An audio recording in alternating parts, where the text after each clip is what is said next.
আসসালামু আলাইকুম ও রহমতুল্লাহি ওবরাকাতুহ। আল্লাহ তাআলার দরবারে শুকরিয়া আদায় করছি, শুকরগুজার হচ্ছি যে মহান মালিক আমাদেরকে দুনিয়ার সকল কর্মব্যস্ততা, অসুস্থতা, ক্লান্তি, অবসাদ, দুর্ঘটনা, বিপদ আপদকে পিছনে ফেলে যে আল্লাহ তাআলা পবিত্র কোরআনুল কারীমের তাফসীর শোনার জন্য আমাদেরকে একত্রিত হওয়ার তৌফিক দান করেছেন, এজন্য সেই মহান মালিকের দরবারে কালিমাতুশ শুকর আদায় করছি। আমরা পড়ছি আলহামদুলিল্লাহ।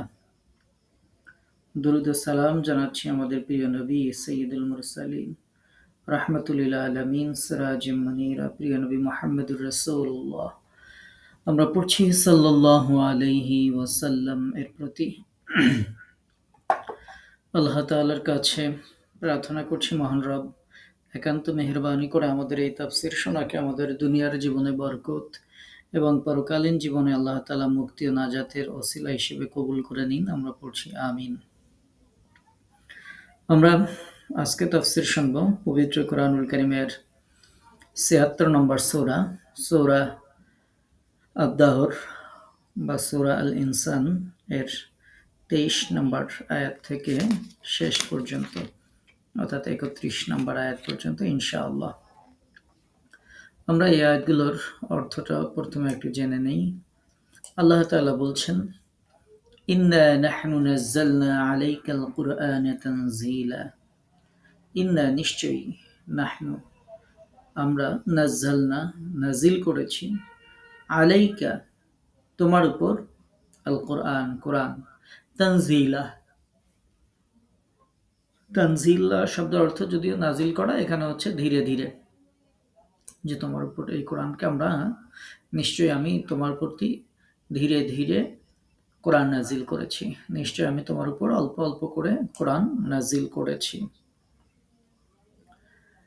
ফাসবির, ফা মানে অতএব, ইসবির ফাস মানে ধৈর্য ধারণ করো, লিহুকমি রাব্বিক তোমার রবের হুকুমের জন্য, ওয়ালা তুতিউ আর তুমি অনুসরণ করো না, মিনহুম তাদের মধ্যে, আথিমান যারা পাপিষ্ঠ সেই পাপিষ্ঠদেরকে অনুসরণ করো না, আও কাফুরা অথবা যারা কাফির তাদেরকে অনুসরণ করো না।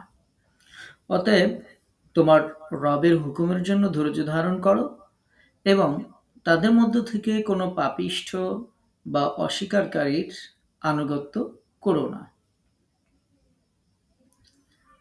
ওয়াজকুর এবং স্মরণ করো, ইসমা রব্বিক তোমার রবের নাম, বুকরাতান সকালবেলায়, ওয়া আসীলা এবং সন্ধ্যাবেলায়, আর সকালে এবং সন্ধ্যায় তোমার রবের নাম স্মরণ করো। ওয়া মিনাল লাইল আর রাতের বেলায় বা রাতের মধ্যে, ফাসজুদ লাহু তার জন্য সাজদা করো, ওয়াসাব্বিহহু এবং তার জন্য তাসবিহ করো, লাইলান তাওয়িলা দীর্ঘ রাতে, আর রাতের মধ্যে বা রাতের একাংশে তার উদ্দেশ্যে সিজদা অবনত হও এবং দীর্ঘ রাত ধরে তার তাসবিহ পাঠ করো। ইন্না হাউলা, ইন্না মানে নিশ্চয়ই, হাউলাই ওই সকল লোক, ইউহিব্বুনা তারা ভালোবাসে, আল আজিলা দ্রুত অর্জিত হোক অথবা বৈষয়িক স্বার্থ দুনিয়া, এটাকে তারা খুব ভালোবাসে। ওয়াযারুনা এবং তারা উপেক্ষা করে, ছেড়ে দেয়, ত্যাগ করে, ওয়ারাআহুম তাদের পিছনে, ইয়াওমান সাকিলা যেই দিন ভারী সেই দিনকে, মানে নিশ্চয়ই এরা দুনিয়ার জীবনকে ভালোবাসে আর তাদের সামনে রেখে দেয় এক কঠিন দিন।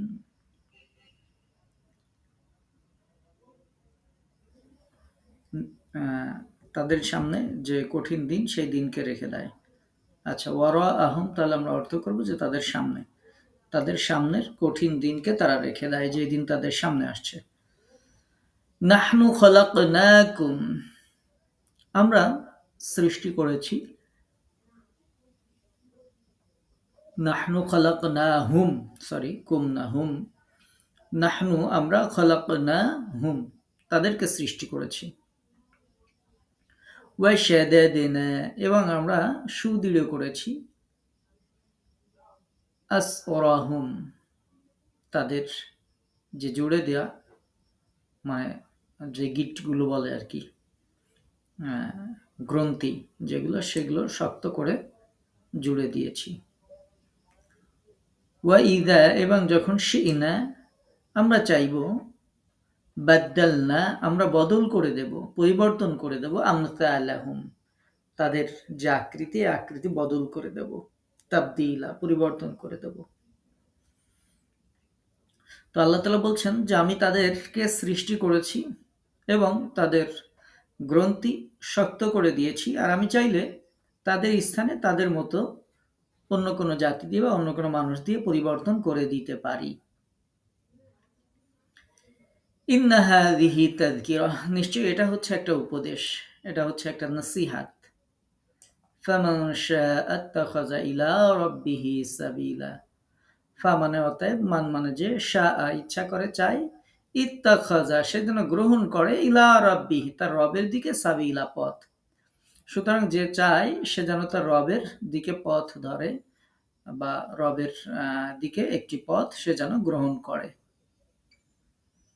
ওয়ামা তাশাউন আর ওয়ামা তাশাউন, ওয়া মানে এবং, মা তাশাউন তোমরা চাও না, ইল্লা ছাড়া, আইয়াশা আল্লাহ আল্লাহ যদি চান সেটা ছাড়া তোমরা চাও না, মানে আল্লাহ ইচ্ছা না করলে তোমরা ইচ্ছা করবে না।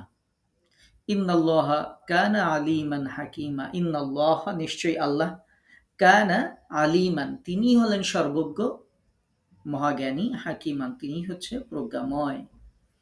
আর আল্লাহর ইচ্ছা না করলে তোমরা ইচ্ছা করবে না, নিশ্চয়ই আল্লাহ মহাজ্ঞানী, তিনি প্রজ্ঞাবান।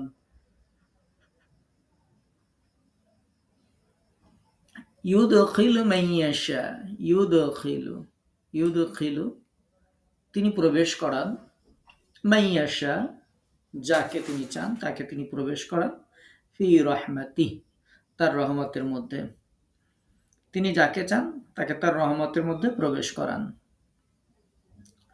ওয়াজ-জালিমিন এবং জালেমদের, আ'আদ্দা লাহুম জালেমদের জন্য তিনি প্রস্তুত করে রেখেছেন, আযাবান আলীমা পীড়াদায়ক আযাব, পীড়াদায়ক শাস্তি তিনি জালিমদের জন্য প্রস্তুত রেখেছেন। তিনি যাকে ইচ্ছান স্বীয় রহমতে প্রবেশ করান এবং জালিমদের জন্য তিনি প্রস্তুত করে রেখেছেন যন্ত্রণাদায়ক আযাব। আমরা আজকে সূরার শেষ অংশ শুনলাম। বিগত 2 দিনের ক্লাসে আমরা এর পূর্বের যে অংশগুলো ছিল সেই অংশগুলো আমরা শুনেছি।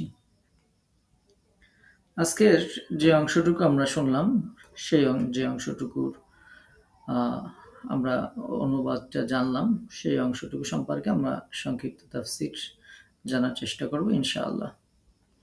প্রথম আয়াত 23 নম্বর, যে আল্লাহ তাআলা বলছেন, নিশ্চয় আমি এই কোরআনকে অল্প অল্প করে, ধীরে ধীরে, অল্প অল্প করে আল্লাহ তাআলা বলছেন এই কোরআন ক্রমে ক্রমে, সময়ে সময়ে তোমার প্রতি এই কোরআন নাজিল করেছি। আল্লাহ পাক রব্বুল আলামিন তিনি এই কোরআনকে নাজিল করেছেন। আল্লাহ তাআলা জাল্লা শাআনহু আল্লাহ রাসূলের প্রতি যে অনুগ্রহ করেছেন, ক্রমান্বয়ে যে নাজিল করেছেন, সেটির কথা আল্লাহ তাআলা এখানে বলেছেন। এটা হচ্ছে একটা খাস অনুগ্রহ। সেই অনুগ্রহের বর্ণনা আল্লাহ তাআলা দিচ্ছেন যে আমি ক্রমে ক্রমে অল্প অল্প করে তোমার উপর কোরআনকে অবতীর্ণ করেছি। এখন তোমার যে দায়িত্ব, সেই দায়িত্ব হচ্ছে যে তুমি ধৈর্য ধারণ করবে, ফাসবির। সুতরাং তোমার প্রতি যে অনুগ্রহ করেছি সেই অনুগ্রহের বাদলা স্বরূপ ফাসবির তুমি ধৈর্য ধারণ করবে, লিহুকমি রব্বিক তোমার রবের পক্ষ থেকে ফয়সালা না আসা পর্যন্ত।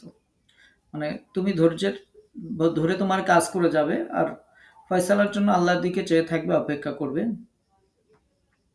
তো তুমি দেখবে যে তোমাকে আল্লাহ তাআলা অত্যন্ত নিপুণতার সাথে মহাসম্মানিত স্থানে তিনি পৌঁছে দিয়েছেন। আল্লাহ তাআলা এর পরে বলছেন, খবরদার, ওয়ালা তুতি মিনহুম যে কখনোই তুমি তাদের মধ্যে যারা আছে তাদের অনুসরণ করবে না, বিশেষ করে আতিমান আও কাফুরা যারা কাফির, যারা মুনাফিক, এরকম কারো অনুসরণ তুমি কখনোই করবে না। যারা আহ, পাপিষ্ঠ, আসিমান, পাপিষ্ঠ যারা, আর যারা কাফির তাদের অনুসরণ তুমি করবে না, তাদের কথা তুমি শুনবে না। কাফির মুনাফিকদের প্রতি তুমি মোটেই ভ্রুক্ষেপ করবে না।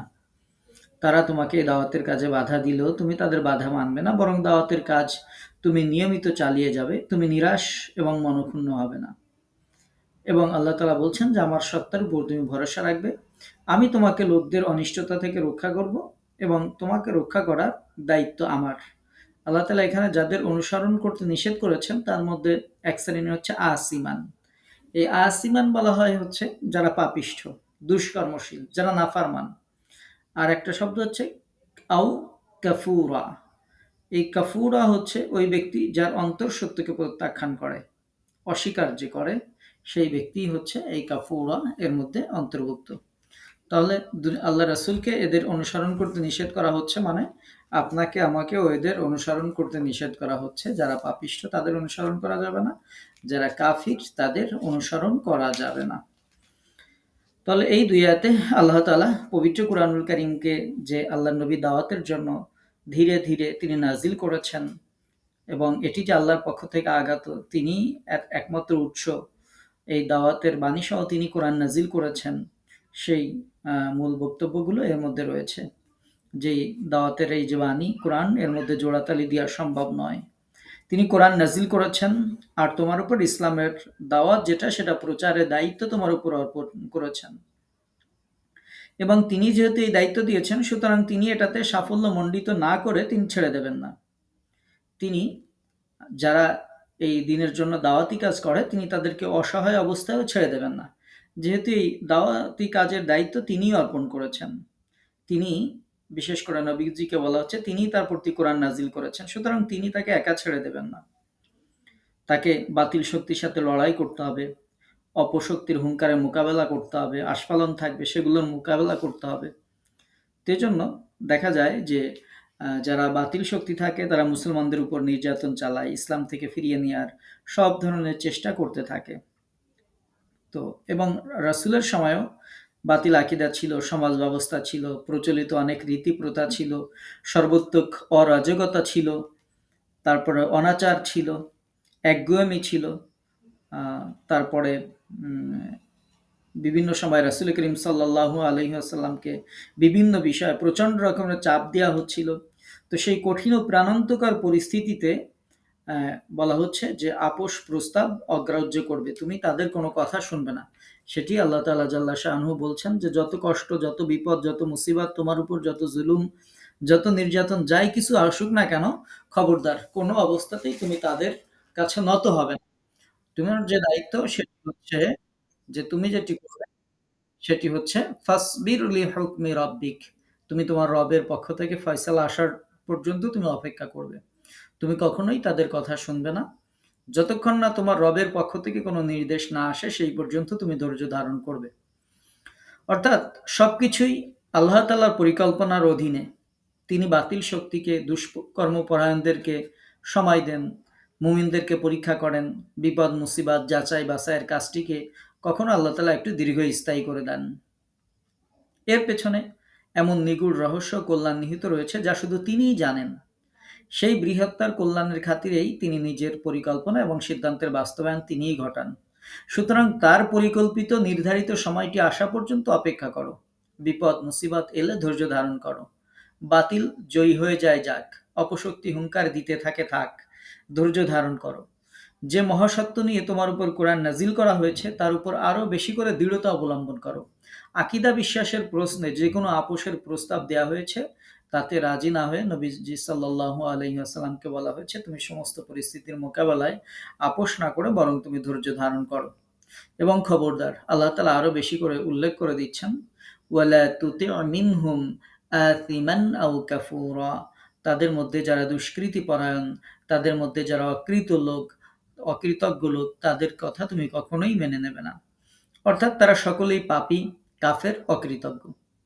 তারা কোনো সৎ কাজে বা কল্যাণকর কাজে তোমাকে কখনো ডাকবে না, ডাকতে পারে না। তারা যখন আপোষের আহ্বান জানাবে, তখন পাপ এবং কুফরের দিকেই তারা আহ্বান জানাবে। তারা তোমার কাছে এমন প্রস্তাব দেবে যা তোমার ভালো লাগবে বলেই ধারণা হবে।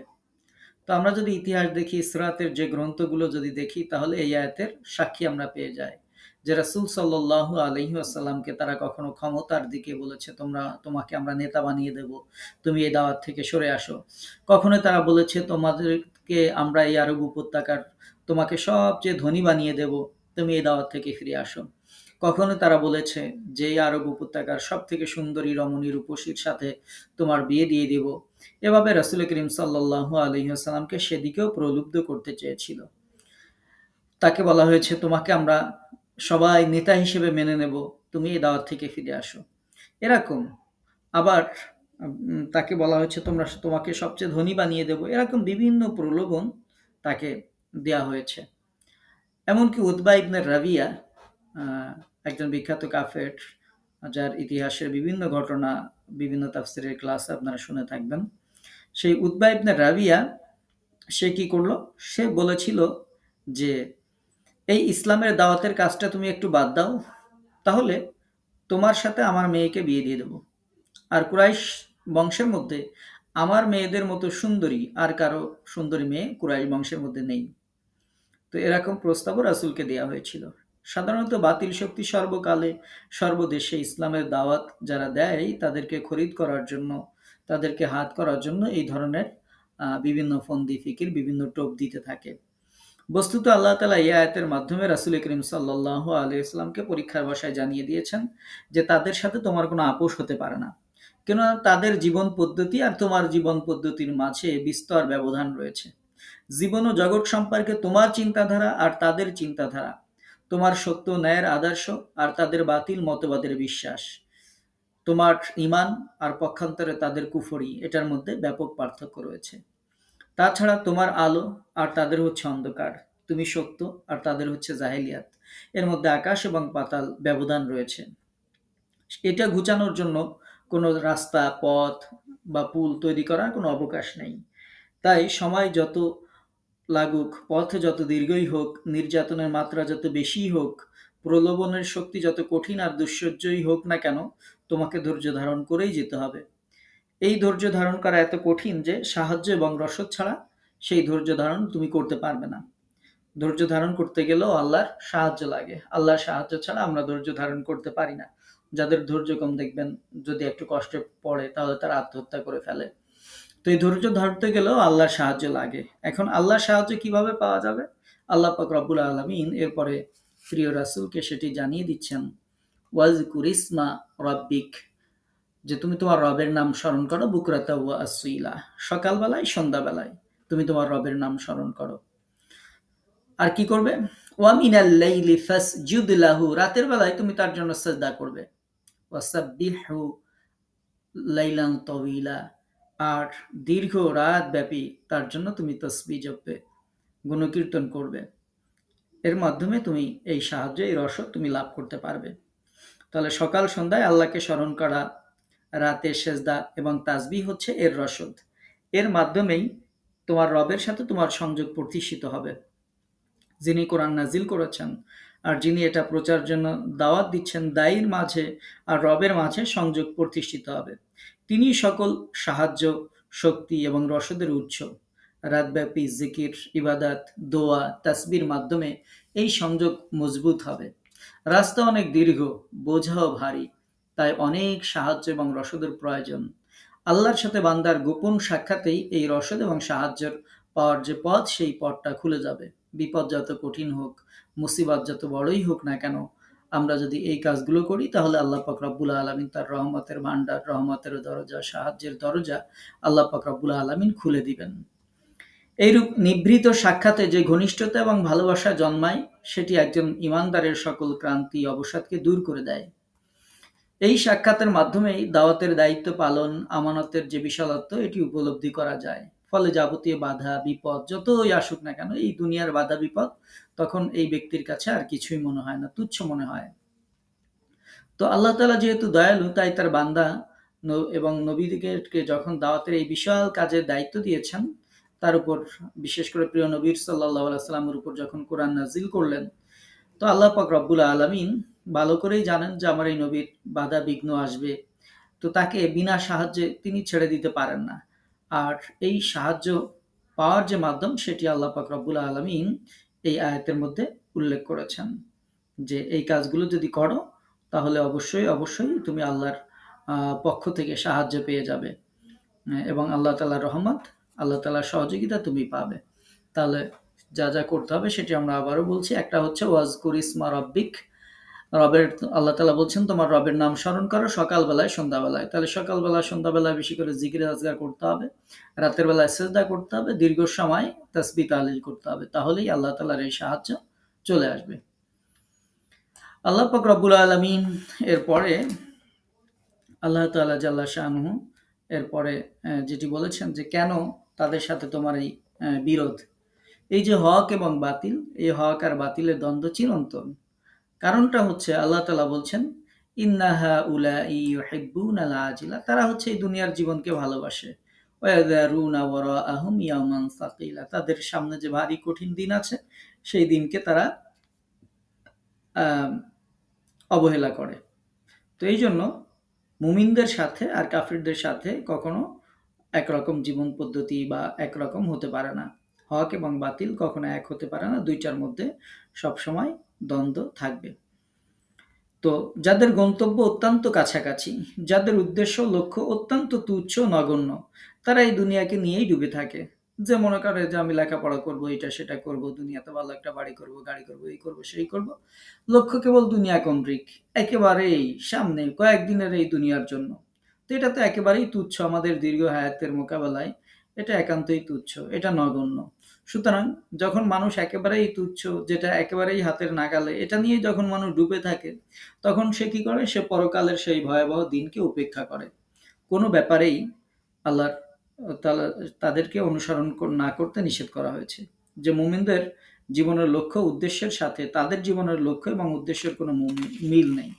মুমিনরা আল্লাহর রহমতের প্রত্যাশী হয়, তাদেরকে আল্লাহ তাআলা জাল্লা শাআনহু যে বিধিবিধানগুলো দিয়েছেন এটির মাধ্যমে ব্যক্তি পরকালীন নাজাতের চিন্তা ভাবনা করে। কিন্তু যারা কাফির, যারা মুশরিক, যারা বেদিন, যারা মুনাফিক, তারা এগুলো না করে শুধুমাত্র দুনিয়ার জীবনের সম্পদ, দুনিয়ার জীবনের ক্ষমতা, প্রতাপের লোভে তারা লালায়িত হয়, এবং এইগুলোর প্রতি মুমিনদেরকে আল্লাহ তাআলা আকৃষ্ট হতে নিষেধ করেছেন। কারণ এগুলো নিতান্তই ক্ষণস্থায়ী, এগুলো তুচ্ছ সম্পদ। আর বাতিলপন্থীরা বড়ই অসহায়। বাতিলপন্থীরা যে আপন কল্যাণের ব্যাপারে উদাসীন, সে কথাই আল্লাহ তাআলা এখানে উল্লেখ করেছেন যে তারা ক্ষণস্থায়ী জীবনকে গ্রহণ করেছে। কিন্তু যেই দিন কঠিন হিসাব কিতাব হবে, যেই দিন তাদেরকে শেকল পরানো হবে, বেড়ি পরানো হবে, আগুন দিয়ে সংবর্ধনা জানানো হবে, সেই দিনকে তারা সম্পূর্ণরূপে এড়িয়ে চলে গেছে। এজন্য আল্লাহ তাআলা তার প্রিয় রাসূলকে এবং রাসূলের যারা সাথী ছিল তাদেরকে মনোবল দৃঢ় করার জন্য আল্লাহ তাআলা এই আয়াত নাজিল করেছেন যে খবরদার, তারা ভোগবিলাসে মত্ত হতে পারে, এগুলো দেখে তাদের প্রতি কোনো ধরনের অন্য ধরনের কোনো মনে করো না যে তারাই হয়তো অনেক কিছু লাভ করে ফেলছে, তোমরা হয়তো পিছিয়ে আছো। না, তোমাদের লক্ষ্য আর তাদের লক্ষ্য সম্পূর্ণ আলাদা।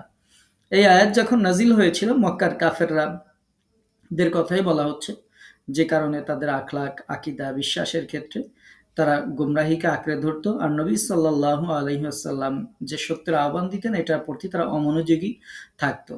প্রকৃতপক্ষে কারণ হলো তারা দুনিয়া পূজা করত এবং আখেরাতের প্রতি তারা একেবারেই উদাসীন ছিল, তারা বেপরোয়া ভাব লেখে তারা জীবনযাপন করত।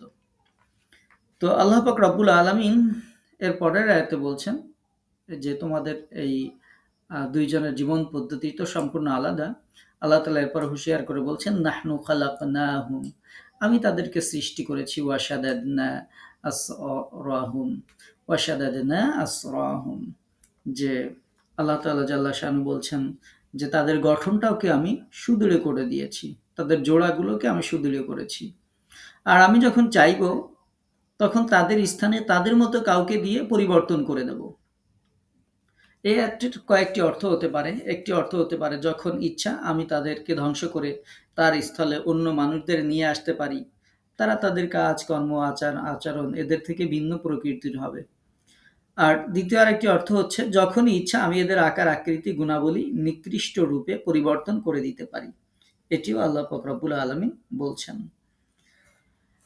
তো আল্লাহ তাআলা জাল্লা শানুহু এরপরে আল্লাহ পাক রব্বুল আলামিন তাদের ব্যাপারে বলছেন যে আমি চাইলে তাদেরকে পরিবর্তন করে দিতে পারি। তো আল্লাহ তাআলা জাল্লা শানুহু তিনি হচ্ছেন সার্বভৌম ইচ্ছার অধিকারী। সব কিছুই তার ইচ্ছার উপরই নির্ভরশীল। আল্লাহ পাক রব্বুল আলামিনের ইচ্ছার উপরই নির্ভরশীল। আল্লাহ তাআলা এজন্য এখানে হুঁশিয়ার করে দিয়েছেন যে আপন শক্তির মধ্যে মত্ত এইসব লোকদেরকে তাদের জন্ম এবং শক্তির উৎস আল্লাহ তাআলা স্মরণ করিয়ে দিচ্ছেন। এই আয়াতের এই সূরার শুরুতেই আল্লাহ তাআলা সেগুলো স্মরণ করিয়ে দিয়েছেন। যে আল্লাহ তাআলা এরপর বলছেন যে আমি যখন চাইবো তখন অন্যদেরকে সৃষ্টি করব তাদের মতো। তারা তাদের শক্তি দ্বারা আল্লাহকে পরাভূত করতে পারবে না। কেননা তিনিই তাদের সৃষ্টি করেছেন, শক্তি সামর্থ্য দিয়েছেন। তাদের জায়গায় আল্লাহ তাআলা ইচ্ছা করলে যেকোনো সময় তিনি অন্যদেরকে সৃষ্টি করতে পারেন। কিন্তু সেটি না করে তাদেরকে সময় দিয়েছেন। আল্লাহ পাক রব্বুল আলামিন তাদেরকে ধ্বংস করে তাদের স্থলে অন্য কাউকে সৃষ্টি করেননি। আল্লাহ তাআলা এটা তাদের উপর করুণা করেছেন। তো সেটি আল্লাহ পাক রব্বুল আলামিন তাদেরকে স্মরণ করিয়ে দিচ্ছেন তারা যেন দুনিয়ার এই ক্ষণস্থায়ী জীবনের ভোগ বিলাসের প্রতি যেন লালায়িত না হয়। তারা যেন শক্তির নেশায় দিশেহারা না হয়ে যায়। তারা যেন আল্লাহর নিয়ামতকে উপভোগ করে এবং আল্লাহর নিয়ামতের পিছনে যে পরীক্ষা রয়েছে সেটি যেন তারা একটু মনে করে। এটার জন্যই আল্লাহ পাক রব্বুল আলামিন এভাবে তাদেরকে হুঁশিয়ার করে দিয়েছেন যে তোমরা চাইলে, আমি যদি চাই তাহলে অবশ্যই তোমাদেরকে আমি আকার বিকৃত করে দিতে পারি, তোমাদেরকে পরিবর্তন করে দিতে পারি। আল্লাহ পাক রব্বুল আলামিন এরপর তিনি বলছেন যে ইন্না হাযিহি তাযকিরাহ, এটা হচ্ছে একটা উপদেশ। এই যা কিছু তোমাদেরকে বললাম এটি হচ্ছে উপদেশ। ফামান শাআ আত্তাখাযা ইলা রাব্বিহি সাবিলা, যে চায় সে যেন তার রবের দিকে পথ ধরে। এটা খুবই গুরুত্বপূর্ণ একটা কথা যে আল্লাহ পাক রব্বুল আলামিন বলছেন যার ইচ্ছা হয় সে যেন এর মাধ্যমে তার আপন প্রভুর কাছে যাওয়ার জন্য নিজের পথটা সে যেন করে নেয়। এটি হচ্ছে উপদেশ। তার মানে এই কোরআন, ইন্না হাযিহি তাযকিরা, হাযিহি মানে হচ্ছে কোরআন, এই কোরআনটাই হচ্ছে উপদেশ। সুতরাং যদি কেউ চায় সে তার রবের দিকে পথ ধরবে তাহলে সে যেন এটার মাধ্যমে সেই পথটা তৈরি করে নেয়, যেন চূড়ান্তভাবে আল্লাহর কাছে আত্মসমর্পণ করে। এর মধ্যে যে বিধিনিষেধ বিধিবিধান যা কিছু আছে এগুলো যেন সে অনুসরণ করে। আল্লাহ পাক রব্বুল আলামিন এটি বলছেন যে তার রবের দিকে পথ ধরতে চায় সে যেন এটার অনুসরণ করে। ফামান শাআ আত্তাখাযা ইলা রাব্বিহি সাবিলা, যে তার রবের পথে পথ ধরতে চায় সে যেন এটাকে অনুসরণ করে। এই অনুসরণ কারা করতে পারবে, এই আত্মসমর্পণ কারা করতে পারবে সেটি আল্লাহ তাআলা এর পরের আয়াতে বলেছেন যে শুধু তোমরা চাইলেই হবে না। ওয়ামা তাশাউনা ইল্লা আইয়াশা আল্লাহ, শুধু তোমরা চাইলেই হবে না, আল্লাহর চাইতে হবে। আল্লাহর ইচ্ছা ছাড়া তোমরা কোনো কিছুই করতে পারো না। আর ইন্নাল্লাহ কানা আলিমান হাকিমা, নিশ্চয়ই আল্লাহ পাক রব্বুল আলামিন তিনি সবকিছু জানেন, মহাজ্ঞানী এবং তিনি বিচক্ষণ, তিনি প্রজ্ঞাময়। আল্লাহ পাক রব্বুল আলামিন এটি আয়াতে উল্লেখ করেছেন যে শুধু তোমরা চাইলেই হবে না। অর্থাৎ এটির উদ্দেশ্য হচ্ছে যে মানুষ জানুক যে আল্লাহ তাআলাই একমাত্র সর্বময় কর্তা, তিনি নিরঙ্কুশ ক্ষমতার মালিক, তিনি দুর্দান্ত প্রতাপশালী সার্বভৌম। তো একথা জানার পর সে সহজেই তার দিকে মনোনিবেশ করবে। আত্মসমর্পণের পন্থা কি তা সে জানতে পারবে। কোরআনের যেখানে যেখানে এই ধরনের কথা উচ্চারিত হয়েছে এগুলোর মর্ম এরকমই। এবং আল্লাহ তাআলা এই ঘোষণা দিয়েছেন যে আল্লাহ তাআলা নিজের ইচ্ছা অনুসারে মানুষকে সত্য মিথ্যা, হক বাতিল, ন্যায় অন্যায় এটা বোঝার ক্ষমতা আল্লাহ তাআলাই দিয়েছেন। আল্লাহর ইচ্ছাক্রমে বান্দা ভালো অথবা মন্দ পথে পরিচালিত হওয়ার ক্ষমতাও আল্লাহ তাআলা তাকে দিয়েছেন। তিনি প্রত্যেক মানুষের মনের স্বভাব প্রকৃতি সম্পর্কে আল্লাহ তাআলা অবগত। তিনি বান্দাদেরকে যেমন পথের সন্ধান দিয়েছেন, আবার তাদের কাছে রাসূল পাঠিয়েছেন, তাদের উপর কোরআন নাজিল করেছেন, তেমনি তাদের জ্ঞান দিয়েছেন, বোধশক্তিও তিনি দিয়েছেন। তবে এসব কিছু একান্তভাবে আল্লাহর ফয়সালার উপর নির্ভরশীল। তাই তার কাছেই সকলের ক্ষমা চাওয়া উচিত। আল্লাহকে স্মরণ করা, তার আনুগত্য করার শক্তিও তিনি নিজেই তাদেরকে দিয়ে থাকেন। আল্লাহর সর্বব্যাপী ক্ষমতার বিষয়টি যদি কারো অজানা অবহেলিত থাকে, সেজন্য সে তার কাছে তার আনুগত্য সহজ করে দেয়া, তার জন্য ক্ষমা প্রার্থনা না করে, তাহলে তার হেদায়েত লাভ এবং তার কথা স্মরণ করার সম্ভাবনা সুদূর পরাহত হয়ে যাবে। এজন্য আমরা বারবার বলে থাকি যে হেদায়েত আল্লাহর কাছে চাইতে হয়। দুনিয়া অনেক নিয়ামত আছে যেগুলো না চাইলেও আপনি পাবেন।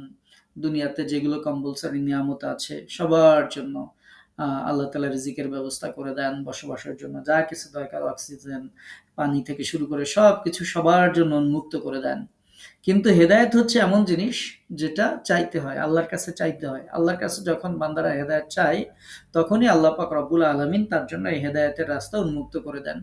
এজন্য আল্লাহ তাআলা বলছেন, শুধু তোমরা চাইলে হবে না, ইল্লা ইয়াশা আল্লাহ, আল্লাহরও চাইতে হবে। তো আল্লাহ কখন চাইবেন? যখন আমি আল্লাহর কাছে চাইবো, আল্লাহ তাআলাও তখন চাইবেন। এজন্য আমরা আল্লাহর কাছে বেশি করে দোয়া করব যে আল্লাহ তাআলা আমাদেরকে যেন হেদায়েতের উপর ইস্তেকামত রাখেন।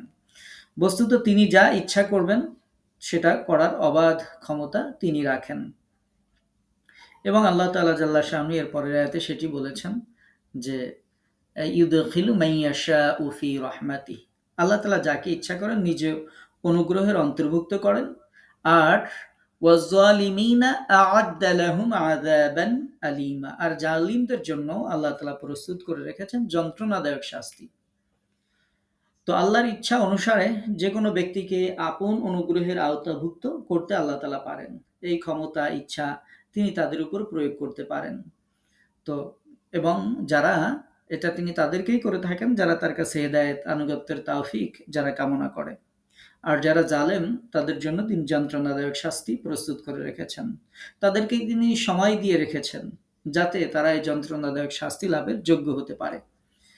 তো এই সূরার শুরুতে আল্লাহ তাআলা বলেছেন যে তাদেরকে পরীক্ষা করার উদ্দেশ্যেই আল্লাহ তাআলা তাদেরকে বীর্য থেকে সৃষ্টি করেছেন, তাদের চোখ কান দিয়েছেন, তাকে দোজখ এবং বেহেশতের পথ দেখিয়ে দিয়েছেন।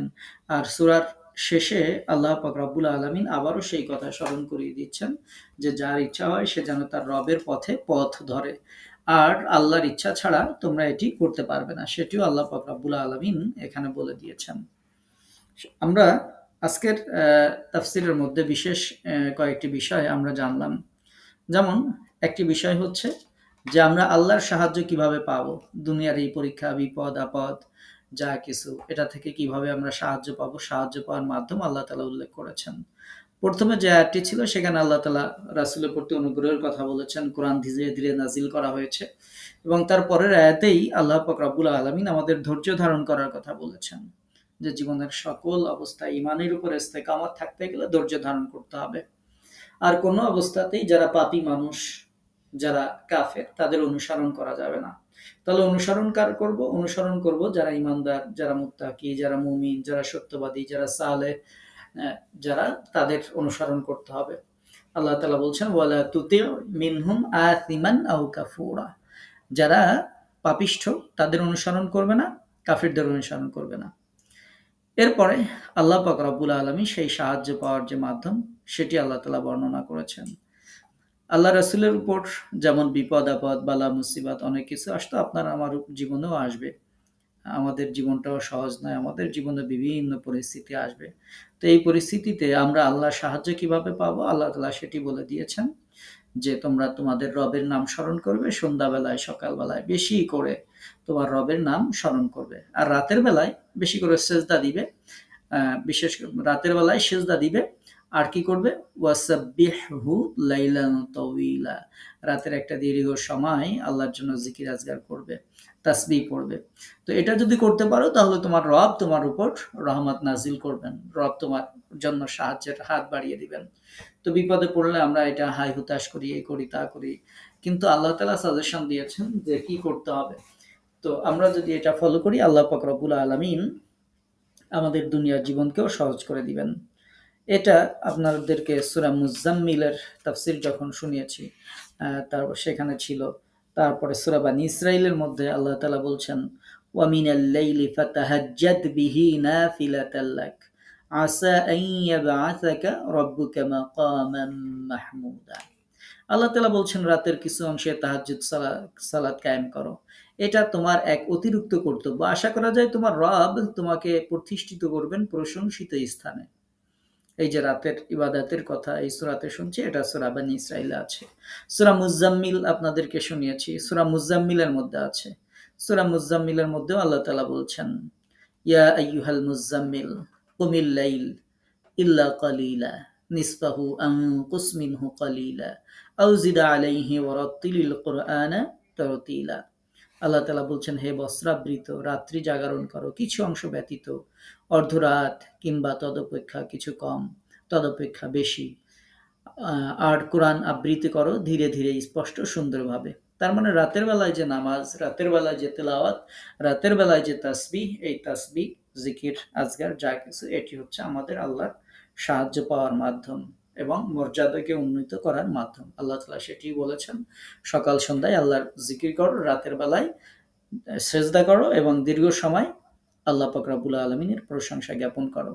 এটা যদি আমরা করতে পারি, আল্লাহ তাআলা আমাদের যে কোনো বিপদে, আল্লাহর রহমত অবশ্যম্ভাবী হয়ে যাবে। আল্লাহ তাআলা আমাদেরকে হেফাজত করবেন।